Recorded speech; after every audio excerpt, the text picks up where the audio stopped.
Hi there, welcome back to my channel.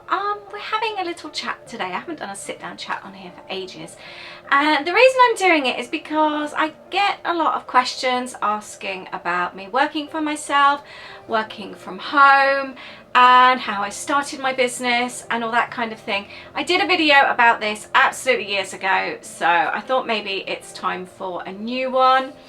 And so I just thought I'd have a little chat with you today, as I kind of went about things quite differently to most.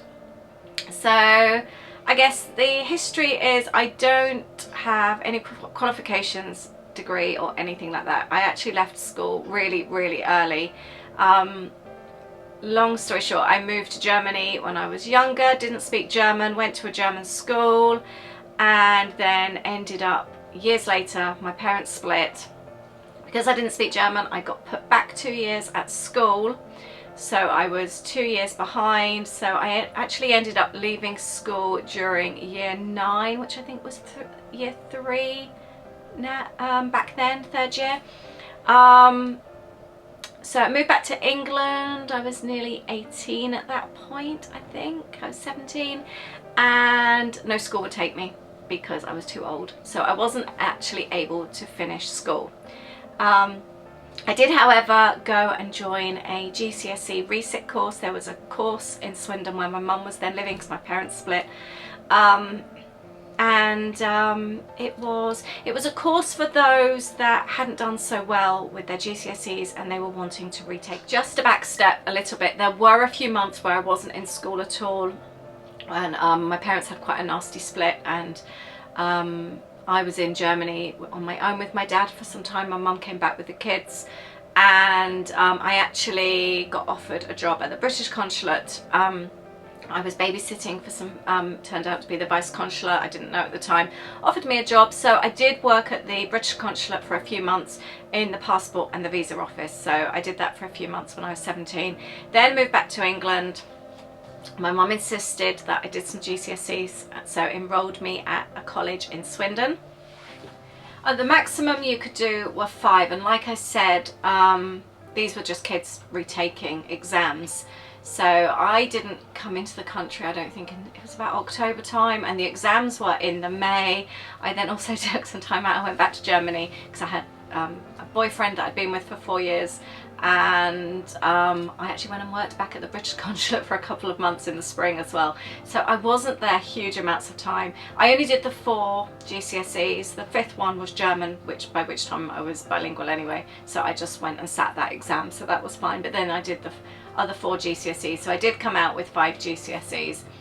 And then I started my A-levels. I always wanted to be a school teacher. That was what, ever since I was really young, I always wanted to be a primary school teacher. And I actually, because my brother was only 5 when I was living, 4 or 5 when I was living with my mum, so I used to even go and help out in his school in reception.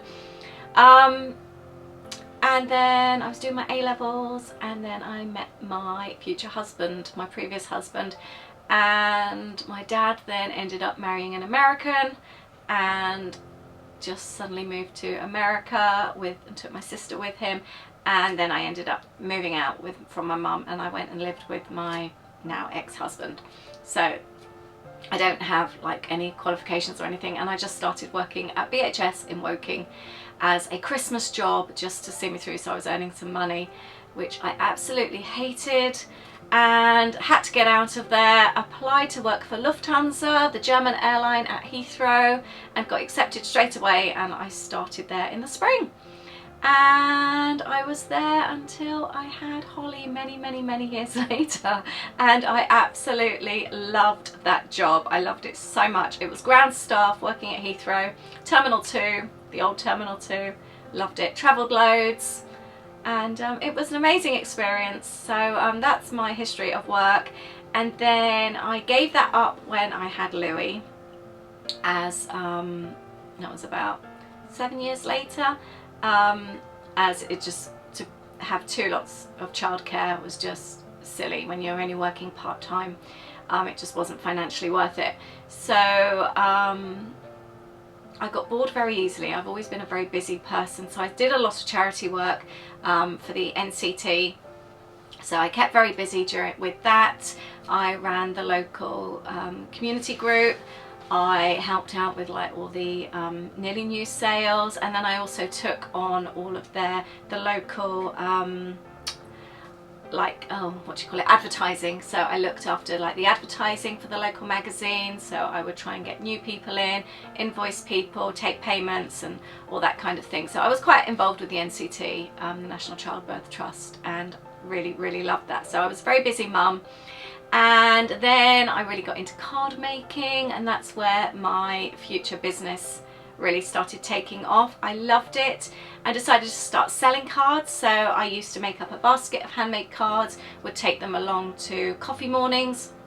I used to go to other like various coffee mornings with the kids and things. I had obviously both little, there's 2.5 years between them, the kids, and I was very social, always out and about, so I used to take baskets of cards everywhere with me. Then I started doing little tabletop sales, if there were sales and things, craft fairs, and then I also started doing evening parties. You know what it's like when you've got kids that age. Back then as well, there was like your Pampered Chef evenings, there was Virgin V, your Ann Summers, there was all different things. So I decided to do my own take on it, and I did handmade cards and photo albums and gift bags and that kind of thing. So I would make them up so people could buy them, but also then order personalized ones, and it went really well. So then other people would host and things like that.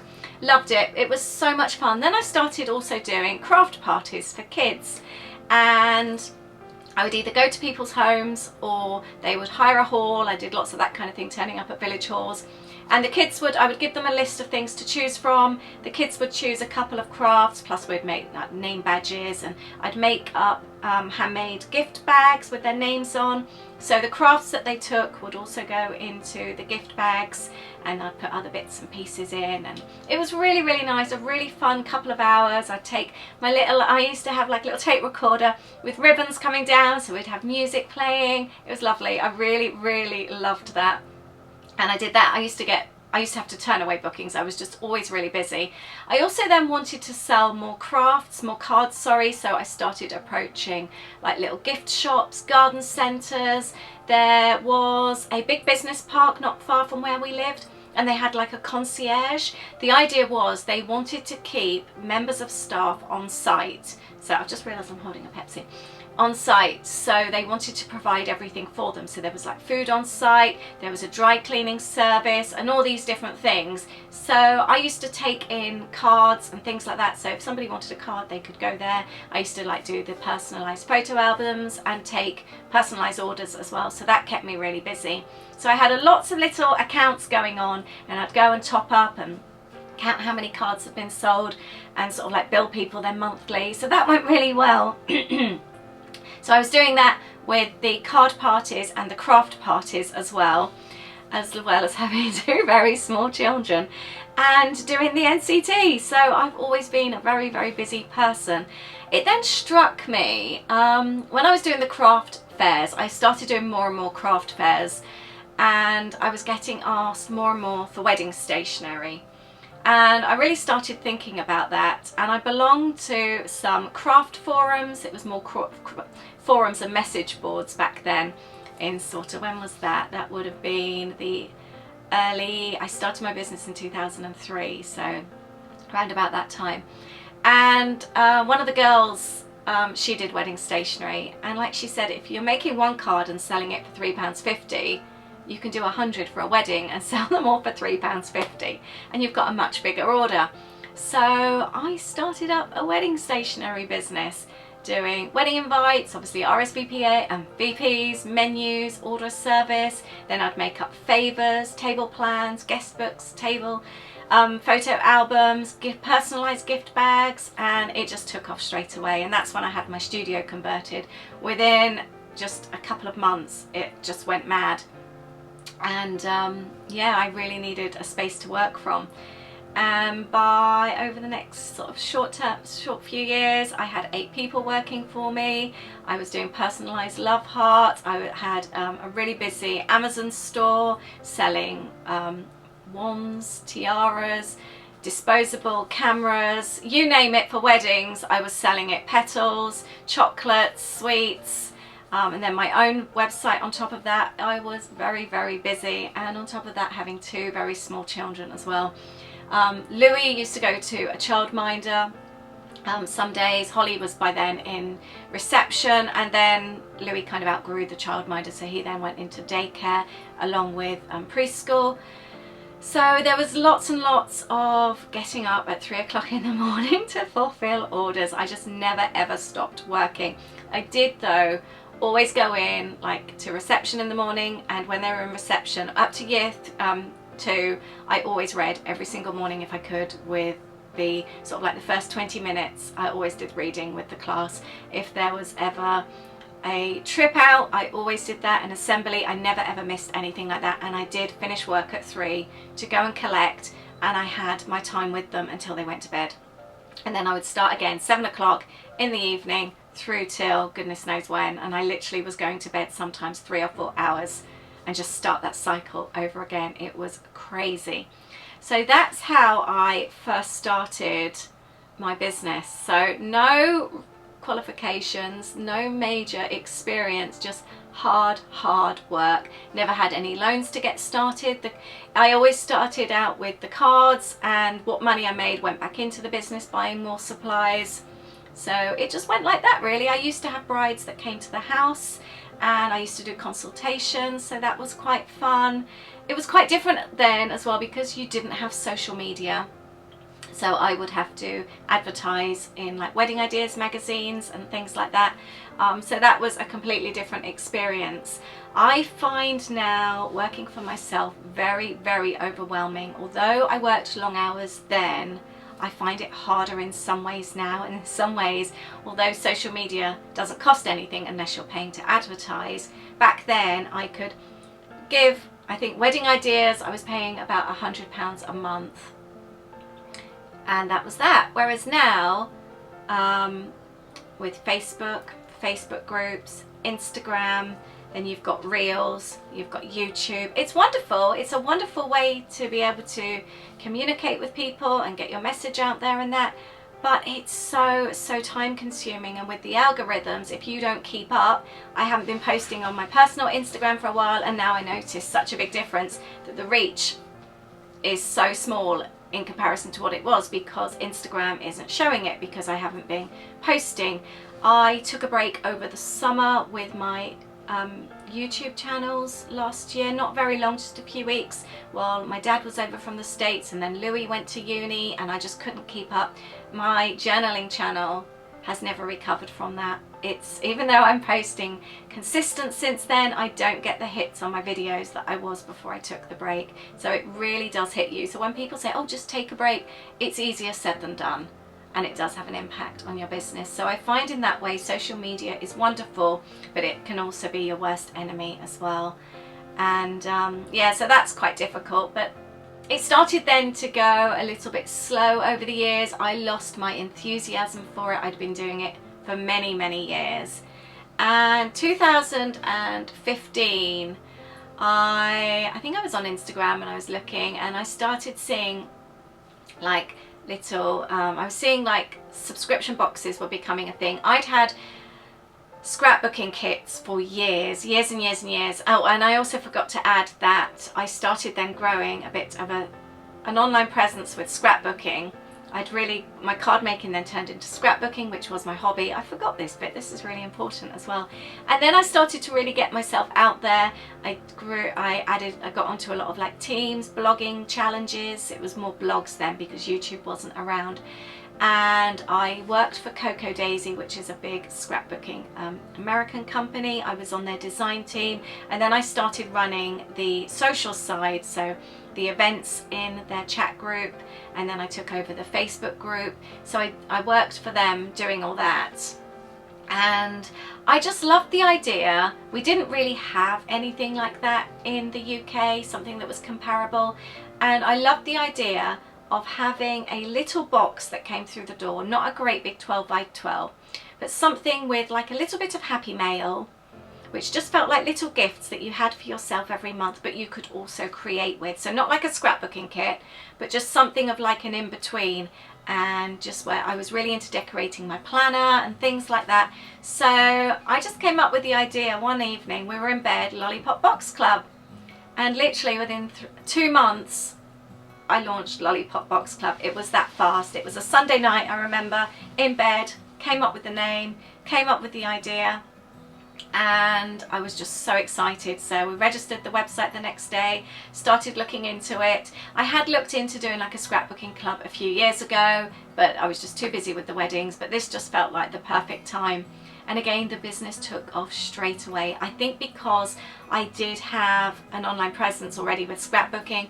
I was also teaching classes a lot. I used to teach classes probably about once or twice a month in various different craft stores. I used to travel up and down the country, and then I also ran my own like scrapbooking group locally, and I had we had every other Saturday, no, a Saturday every other month in a church hall, and people would come and I would do a class and people would create all their own things. So I had sort of really established myself, and I had a well-established blog as well. So to start off a different business, I did have a following, which helped. I set up a Facebook group and I had lots of people that joined, so it wasn't like I was just starting from nothing. But the business took off again really well, and that's where I am now with Lollipop Box Club. Not as busy as I was then. Numbers were amazing through lockdown, and they've really plummeted lately, which I understand. So it's not all like roses all the time, and it is a lot of hard work. Somebody recently said how they would love to go self-employed and have a more balanced life, and my answer was to go self-employed is not to give yourself a more balanced life. Definitely not. It's hard work. It's really hard work. We were walking the dog yesterday, and I've had some really long hours lately, and we totaled up that in the last 3 days I'd worked 40 hours. It's always up in the morning. Weekends I work. Even if you see me like going out for the day, if I'm going to family or something, I've generally got up about 5 o'clock in the morning, and I'd have worked 4 hours before I go. I'll often then work in the car on things, and then when I come home I can generally work another 3 or 4 hours. So it might look like I'm having a lovely day out when I've got a YouTube video, but there's always work going on around that. So it is really long hours, but I wouldn't change it. I love what I do. I would like a better work-life balance because I am constantly exhausted, but at the same time I absolutely love what I do, and I don't want to stop doing my journaling. I don't want to stop doing my memory making, keeping things, all the scrapbooking and all that kind of thing. I absolutely love that. I don't know where Lollipop will be in the next few years. I don't know.